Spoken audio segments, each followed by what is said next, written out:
Hey, this is BJ. Thanks for listening to our show's podcast. If you're a fan of all things geeky, you should check out my other podcast, BJ Shea's Geek Nation. We have new episodes every day, and you can check it out at bjgeeknation.com. Your driver's license is important so you can get back and forth to work, get your kids to school, and back and forth to daycare. If your license has been suspended because you can't pay your tickets, you can't do any of those things. Let's talk about Chapter 13 bankruptcy. You may have heard that tickets cannot be discharged, but they can be dealt with in a Chapter 13 case. Why not come in for a free consultation? The chapter you choose will make all the difference to your getting back, legally, on the road. Let's design a plan to pay off your tickets and restore your license immediately. I'm attorney Travis Gagne. Please contact me today at ChooseTheRightChapter.com. That's ChooseTheRightChapter.com. 99.9 KISW, The Rock of Seattle. If you're a sugar daddy, or even a sugar mama, this new study, you know what, you're going to be happy about this. Turns out that 14% of millennials say they would consider becoming a sugar baby. And get this, just for a quick $1,000, and they'll be a sugar baby. How long are we talking? Are you going to be a sugar daddy or a sugar baby for? Is this a one-shot deal? Because in other words, you're a hooker. Yeah, or an escort. Sorry. Yeah. Come on now, Steve. Yeah, I mean, correct phrasing, man. My bad. Just their allowance. Like, I had a friend who was a sugar baby, and she was telling me all about it, wanting me to get into it. Sometimes they have weekly or monthly allowances plus gifts. Please tell me there's a website called Sugar Babies Are Us. There should be. Right? The backwards are. You have to be in a relationship because you got to, like you're right, Steve. You got to be careful because it can be considered prostitution. So you guys have to be a thing. Yep. Yeah. How did that go for her? She did it once, and then she found a girlfriend and decided to quit. Oh, okay. Oh, there you go. So she didn't get to explore it as much as I wish she could have, because I was curious. How much was her allowance? Did she tell you? Well, one of the guys she was talking about, she only did stuff with one guy, but the other guy she was talking to before she broke it off was going to give her like a couple thousand a month. Couple thousand a month. Plus gifts. That didn't count money. So if she wanted to get her nails done, or her hair done, or jewelry, or whatever she liked as gifts. How much older was he than her? I think he was 50s, and she's about my age. Damn, atta girl. There you go. And some of the guys were actually not bad looking. You would think they'd all look like Ron Jeremy. No, still. No, I mean, I could kind of see it, though. I mean, a guy, maybe he's very successful and whatever. Right. He could be an attractive guy, just doesn't have time to do the dating thing, but wants to have a companion and maybe just wants to have someone that he could just have Slammiversary with every night. So that's what he does. That would be me, because if all of a sudden I wasn't in a relationship anymore, I've got over 35 years invested in my wife. Right. I just would want the companionship. I don't know if I could do that. I don't know if I could do that whole, oh my gosh, we're going to be a couple kind of the a thing. courtship. Yeah. You just want to hand over $1,000 and some jewelry and go to Slamtown. Yeah. And sometimes they have multiples. Like, you know, you can have multiple girlfriends and have different situations. Like my friend's situation, the guy had what he called his babies, and he was the daddy, and the girls were their sisters. So it was that kind of fetish. Damn, Steve, we're in the wrong business. No, I'm fine with the business that I'm in.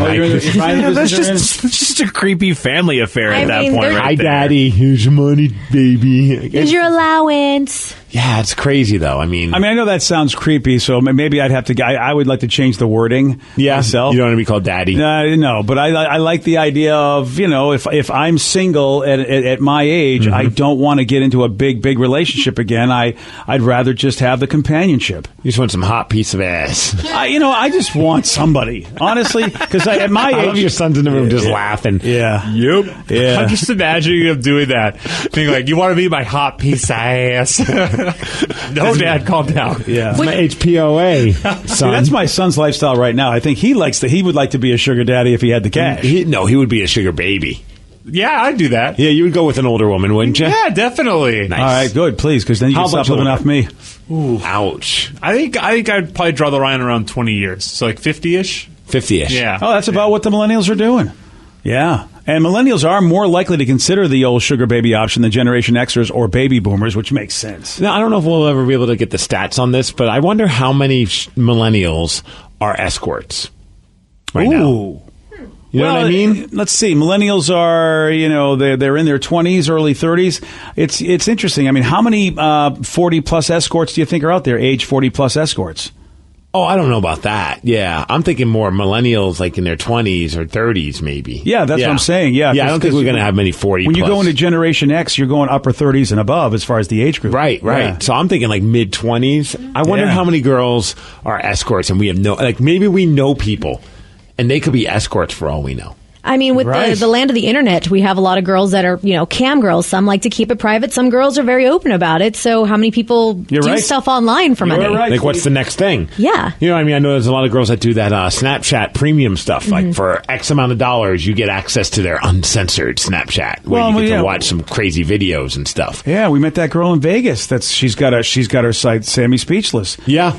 You can pay to see nudes. Yes. You can't. Yeah. So there's her. I knew another girl that was my massage therapist. Had no idea she was a nude model. Oh, I only found out. I only found out because she had passed away, and then people started posting stuff. And, they posted the nudes? No, they posted her name. Because I mean, jeez, that's a weird way to memorialize someone. Check her out. You can see all of her. Here's what Rest it in was. peace. It was weird. I mean, I only knew her as a massage therapist, and then I went back to my place, and they said, "Yeah, you know what? You can't have any more bookings with her." And I thought, "What did I do now?" I go, "What's the matter? Am I that ugly?" She was arrested. And they said, "No, she passed away," and they wouldn't. They didn't say anything about anything. So I had to go hunt around. So I just did a search of her name, and then all of a sudden, this whole world opened up of her nude modeling. I'm like, "Oh my god! I had no idea she was into this." Did you look at the pictures? I mean, they were there. Oh, weird. I don't know if I could. They just popped up, as it were. Oh, sure. Yeah. But I mean, you're right. You don't know who's doing what. Yeah, I mean, I just wonder about that. Like somebody, so like someone could be doing that Snapchat thing, and then all of a sudden someone's like, "Hey, instead of me giving you $100 a month, or I don't even know, whatever it is, how about I give you this much, $1,000 a month, but I get to see you in person?" Yeah. Yeah. I know, dude. There's. I mean, if people got cash, there's a lot they do with it that, some people go, well, okay, if that's what you want to do with your money. And especially these days, with the way rent is around here. I would be a hooker in a second. So I could live in Seattle. There was a minute where I was considering it when my friend was Being doing a hooker? it. No, being a sugar baby. Oh, It's different, Steve. my bad. So you go out to dinner with these guys. I love how you say it's different. It really isn't that much different. All right. Being like a candy escort. Yeah, Yeah. it's just sitting there watching TV, doing dirty stuff like you would in a relationship. And I happen to get an allowance. Well, yeah, but you still have to look like you're in a relationship or the popo comes calling. I mean, yeah. Yeah, because it's a he's not fine sugar line. daddy. Yeah, you better be like, spending some time together, having some dinner He just together. wants to spoil me. Yeah, that's it. One person says, have you really thought about this? So how annoying would it be to date most, not all, Vicky, don't yell at me, millennials? I would pay them to go away. Well, I think that's kind of what it is. Like, you want to be with them just because they're young and attractive and... See, for me, I would probably go mid-30s. And I could even do lower 40s because you're Which right. is still like half your age. Exactly. Yeah. But then you don't have the annoying young person factor. I think the texter makes a good point. So I hope there's some women But out there. nobody's annoying in bed. Oh, yeah? You haven't been with me yet, That's buddy. a good point. To say, I'm like, yeah, you don't know that. Overall, millennials are most likely rather, to borrow money from their parents. So that makes sense. So I'm really, if there's no parent like who can help the kids out, I can see where you're going to be a sugar baby because there is no money for millennials today. I've talked about it before. The entry level job price, like what you get paid. I mean, some people are making what I made when I was entry level, 30 years ago. Mm-hmm. It's not. The money's not there. I know we have a story about tipping right now. They're saying that the tipping world is being affected greatly because of millennials. And some theorize that the reason why is that the millennials can't afford to tip, but they still want to go out and eat and do things that typically in the past we've known to tip people for, and they're just not tipping, or they're tipping very little, and it's way different than how we were. Yeah, millennials are getting a bad reputation for being terrible tippers, but like you said, Steve, it really isn't their fault. I mean, they don't have a lot of disposable income. So 2/3 of them are tipping less than 20% at restaurants, and whereas people who half the people over the age of 38, they're doing the full 20. Yeah. And 20 or more. I mean, typically, yeah. If it's a really good service, I'm definitely going above 20%. How about this? 10% of millennials? Especially with my escorts. Oh, well, your escorts, you better tip them good. Yeah, I mean, it's important. Because nobody knows about them right now. Well, and they got bills to pay. Yeah, and you pay for their silence. Just saying. Is that true? Yeah. Well, you said that way too easy. Well, the higher you pay. It was pretty casual. You pay for their silence, You pay right, boys? for their silence. You pay for them to keep their mouths shut most of the time. Oh, Yikes. Right? Okay, wow. You make a very good person. Yeah, thank you. You should get a job in the MLB. Yeah, how about 10% of millennials tip nothing?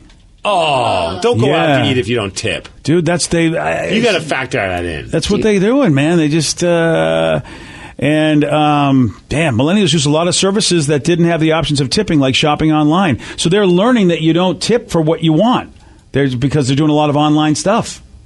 Come on, you got a brain in your head. You still got to know that you have someone serving you some stuff. God, you sound like you're... Hold on. Let me get you a rocket chair when you say that. Hey, you got a brain. Hey, kid. Get off my lawn, you escort. You're able to walk and chew gum. You should be smart enough to know how to tip people. I'm curious to see how many of the millennials that were surveyed have ever worked in the food industry, because I feel like a lot of the millennials I know that worked in restaurants, they tip the appropriate amount or more because they know what it's like. You're right, Vicky, because Sarah is the same way. And the both of you guys are. I watch you guys, and we have another friend, Amber, who's also working. And when you guys are out to restaurants, you're really very conscientious. You make sure people get taken care of. But if people don't, how would they know? All right, well, you worked in the restaurant world. Do you recall thinking that, wow, millennials are cheap tippers or teepers than baby boomers or Generation X? I felt like when I was working, it was the very young, the 21-year-olds, which is probably the younger, not the millennials, but the one after us. They sometimes were kind of bad at tipping. Millennials were pretty decent, but I feel like there's a majority of the people that would come to the restaurant were also in the industry, so I was taking care of the older people, kind of the same or average. But I did have two young ladies who are about probably my age come in for drinks, and they're like, we just want something with soda water, this and that, like kind of catering to have a mixed drink as cheap as possible. And then wrote, sorry, don't have money to tip on the receipt. Wow. They put a little hearty sign or something like that? I think they put like a frowny face. No. Sorry. It's like, really, bitches? Right. It's like you ordered like a double tequila with soda water and like made us muddle lime. Congratulations. Now let me ask you this. It says if you can't afford to tip, you can't afford to go out to eat. BJ and Migs, mornings on The Rock, 99.9 KISW. 99.9 KISW, The Rock of Seattle. Now it's time for Facebook Drama. And once again, BJ, this is our opportunity to point out the idiots that are happening and doing stuff on Facebook. This is an actual Facebook post. The drama unfolds because of it, and yes, we're going to act it out. So this time around, BJ, you will be the original poster. You will be Erica. Alrighty. Vicky, you're Heidi. Yay. I'll play the role of Jeffrey. And Rev, you will be Lindsay. Sweet. So once again, the original poster is Erica. So BJ, please take it away. It's all a bit of a blur, but all I know is I said yes! Hashtag this bitch is getting married! What? No way! I didn't even know you were in a relationship. LOL, congrats! Yeah, we haven't been together long, but I know he's the one! But didn't you think your first husband was the one? Or what about the second? Let me guess, this one is different. This one is different, Jeff! Be happy for me, or get the F off my page! Is this the guy we met at the club in March? Yes, Lindsay, and I've never felt happier! Bitch, I don't care how happy he makes you. You've known him for like 2 months. That is too soon to marry anyone. Slow your roll. It's about damn time someone on your feet has a brain in their head to tell you that you're making a mistake. This is my life, and I will marry whomever and whenever I want. Have fun seeing my wedding photos because you're both not invited. Yeah, and I'll have fun seeing your divorce party pictures a few months later. Preach, Lindsay, preach. Hashtag this bitch is getting divorced. Hashtag again. Damn, that's a lot of marriages. I like how Lindsay just affectionately calls her friend bitch to start off the conversation. I just don't understand how people... I think after 2, you'd be like, I'm done. After 2 marriages? I have a buddy of mine who I know, his mother, 8 marriages. 8 marriages. It's insane. Maybe she just likes to party. 8. I know. It's like maybe she just likes wedding receptions. I know. I like wedding cake. Maybe you're right about that. That's a good reason to get married. You're right. I just had to have a big adult conversation with Sarah V, actually. Sarah V. My daughter, I call it. That's her middle initial. Yeah. Good old, ooh, Sarah.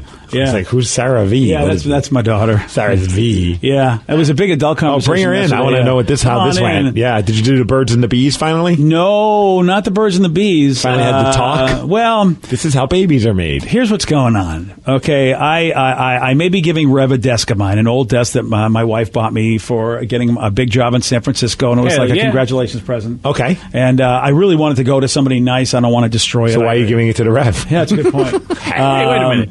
But the reason is I have to make room because we're going to get a second refrigerator because her and Johnny Rubbers are taking up too much space, and I got no place to put my food anymore. Wait, there's 3 of you, and you don't have enough room in a regular size refrigerator to fit all that food? Well, he's one of those guys that cooks for multiple days at a time, so you put a lot preps. in the so he meal preps, and that takes up a lot of space. Is he meal prepping for you too? No, he's only doing it for I don't. Well, what's going on with that? So, He's making a bunch of chicken and rice. Is he getting swole for Sarah? Yeah, could be. Oh yeah. So quinoa. So we're making room and getting so it's like it's getting more and more like these two guys. I don't know, but they're very chummy and getting along. And then I'm helping Sarah with some financial stuff, getting her all the stuff together. And then I'm looking at her. She's saved a pretty damn good amount of money for a kid her age. It's very, very impressive. And I'm not going to mention any numbers, but I was looking at her and as soon as I saw how much she had saved in her retirement, I was like, okay, I need to have this discussion. And that is, are you worried that he's going to be like she's a sugar mama? Well, that's exactly what I'm worried about. Not so much for him, but the idea is we've talked about it on the show before. I'm going to bring it up, and that is the idea of a prenup. Oh, wow! You had that talk yesterday. He's giving me this. Oh, Sarah. Oh, hey. I think it's my job as a dad. He's giving me this talk when we're driving into work yesterday morning. Oh, yesterday. Yesterday that's a fun morning. conversation. Bright and early. I bet you'd rather learn how babies are made than that. Yeah. I was like, prenup, and he goes on this long spiel, and he doesn't know what's going to happen, and who knows if he's an idiot later down the road, la la la. And I'm like, it's 5:30 in the morning. It's too much to comprehend. It's too much. I don't even have a ring on my finger yet. Calm down. Yeah, what's the timeline? When do you think you're going to get married to Johnny Rubbers? Oh. This isn't about Johnny Rubbers. Who's it about? Did you have another man? It's a strategy. See, that's what I try to tell her. I said, look, this isn't because these guys have only been together a little over a year, so I'm not putting pressure on anybody. But when I saw that she's got a good amount of money saved, I'm like, dude, you need to think about a strategy just in general when you're in relationship with somebody and you decide to tie the knot. More or less than $69. Little more. Okay. Yeah. Just a little. Yeah, Steve, you should definitely get a prenup. Yeah. Steve would be disappointed. He's like Gronkowski. It's all got to be 69 or he's not going to be happy.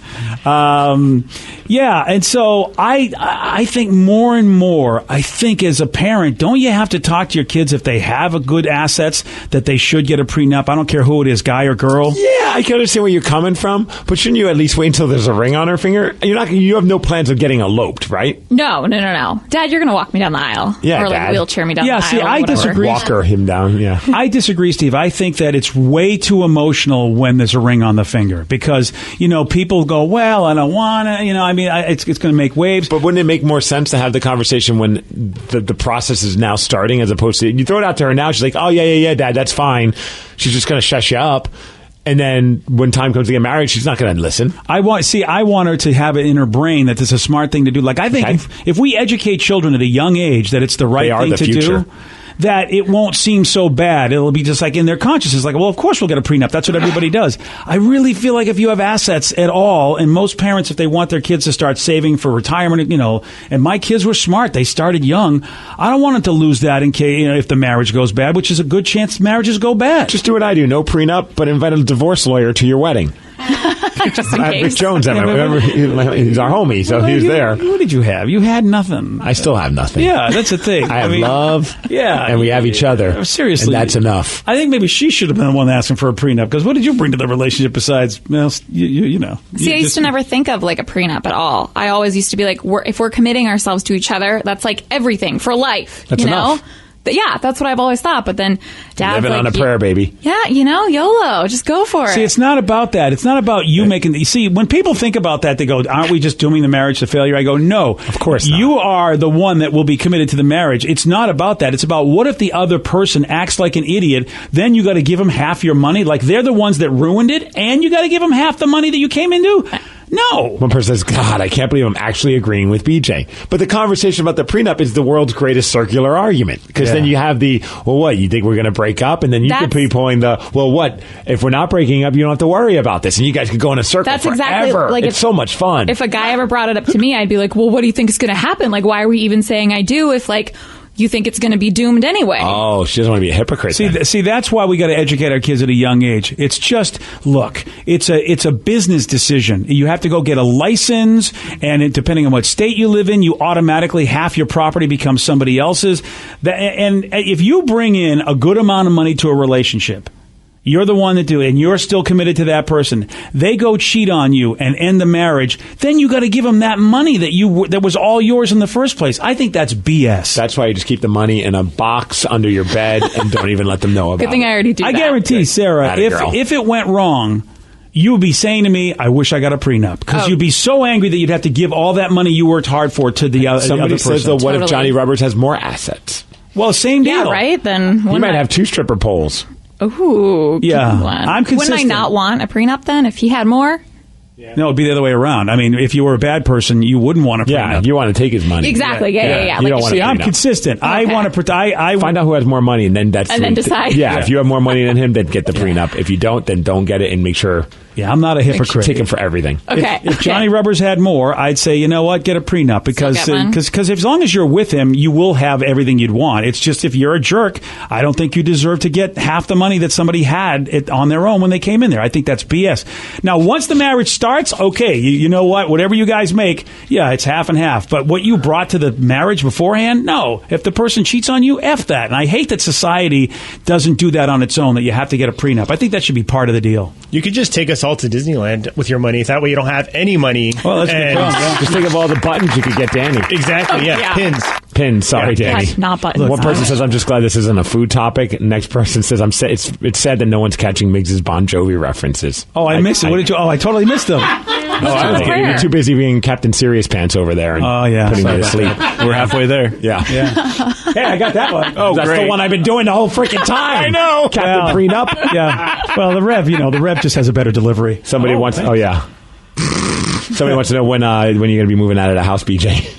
Yeah. Do you sign a prenup too with Johnny Rubbers so you keep the house? Yeah, really. We're getting a fridge downstairs. I know. Maybe a microwave. So you're going to get a fridge downstairs. No one's married to me. It's in my name is all I know. So how soon until he starts using that fridge too? Oh, that's why I'm getting the fridge. They're taking all their crap out of my fridge and putting it in their own. I know, but how soon until they start using that one as well? Oh, no, it's not going to happen. If that happens, there's a problem.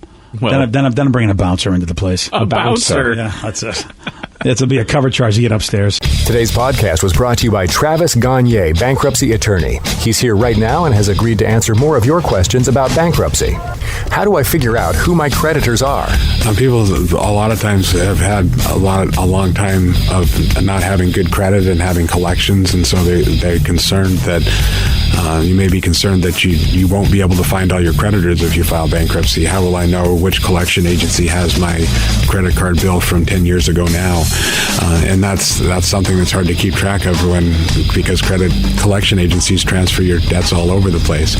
But we will pull all your credit bureaus, and by getting all 3 of your credit bureaus, we'll be able to tell who has your credit and debt now, which collection agencies have had it in the past, and we'll make sure that we file all your creditors when we file your bankruptcy so that nothing slips through the cracks. Thanks, Travis. If you have more questions about bankruptcy, you can reach out to Travis anytime at choosetherightchapter.com. That's choosetherightchapter.com. Thanks for listening.